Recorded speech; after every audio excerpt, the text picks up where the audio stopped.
এচাম ধনী মানুহৰ মতে দুখীয়া মানুহবোৰ গাহৰিৰ দৰে। গাহৰিয়ে যিদৰে দানা খাবলৈ নোপোৱালৈকে চিঞৰ বাখৰ কৰি থাকে আৰু দানা এচৰীয়া পোৱাৰ লগে লগে শুই দিয়ে, ঠিক তেনেদৰে দৰিদ্ৰ মানুহবিলাকেও 1250 টকা আৰু 5 কেজি চাউল পোৱাৰ পিছত একো কাম নকৰে, শুই দিয়ে আৰু তেওঁলোকৰ কোনো ধৰণৰ সপোন নাথাকে, কোনো ধৰণৰ ল'ৰা ছোৱালীৰ চিন্তা নাথাকে। তেওঁলোকৰ সপোন 1250 টকা আৰু 5 কেজি চাউলতে সীমাবদ্ধ। তেওঁলোকৰ মতে সপোন মাত্ৰ ধনী মানুহেহে দেখিব পাৰে। দৰমহা যদি 50,000 পাইছে তেনেহ'লে দৰমহা কেতিয়া 60,000 কৰিব। এক মহলা যদি বনাইছোঁ কেতিয়া মই 2 মহলা বনাবলৈ পাওঁ। ল'ৰাক যদি সৰু স্কুলত পঢ়াইছোঁ কেনেধৰণে ডাঙৰ স্কুল এখনত পঢ়াব পাৰোঁ।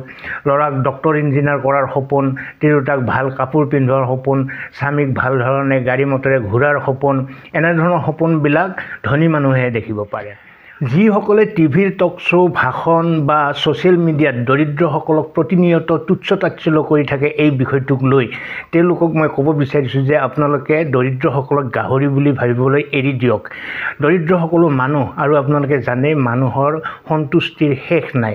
আপোনালোকৰ যিদৰে নিজৰ ল'ৰা ছোৱালীক লৈ, নিজৰ সংসাৰখনক লৈ সপোন থাকে, ঠিক সেইদৰে দৰিদ্ৰসকলৰো নিজৰ ল'ৰা ছোৱালীক লৈ, নিজৰ ল'ৰা ছোৱালীক মানুহ কৰাৰ, নিজৰ ঘৰখনক ওপৰলৈ নিয়াৰ সপোন থাকে। হয়তো সপোনটো আপোনালোকৰ ডাঙৰ কিন্তু দৰিদ্ৰসকলৰ সৰু। সেইবুলি 1250 টকা আৰু 5 কেজি চাউলতে দৰিদ্ৰসকলৰ সপোনটো সীমাবদ্ধ কৰি আপোনালোকে ইমান তাচ্ছিল্য নকৰিব। এনেধৰণৰ কথা কৈ হয়তো আপোনালোকে ৰাজনৈতিক কিবা ৰুটি সেকিব বিচাৰিব পাৰে, কিন্তু তেনেকুৱা কথাই দৰিদ্ৰসকলৰ মৰ্মস্থলত আঘাত কৰে। দৰিদ্ৰসকলৰ দৰিদ্ৰতাক এনেধৰণে উপলুঙা আপোনালোকে নকৰিব। আপোনালোকে জানে যে যিসকল মানুহক আপোনালোকে এনেধৰণে তুচ্ছ তাচ্ছিল্য কৰি থাকে, সেইসকল মানুহে আপোনালোকক ভোট দিবলগীয়া হয় আৰু সেইসকল মানুহৰ সংখ্যাই বেছি ভাৰতবৰ্ষত।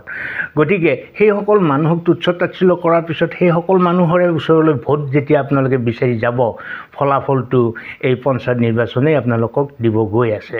দৰ্শকসকল, আপোনালোকৰ মতামত কমেণ্ট বক্সত লিখিবলৈ নাপাহৰিব।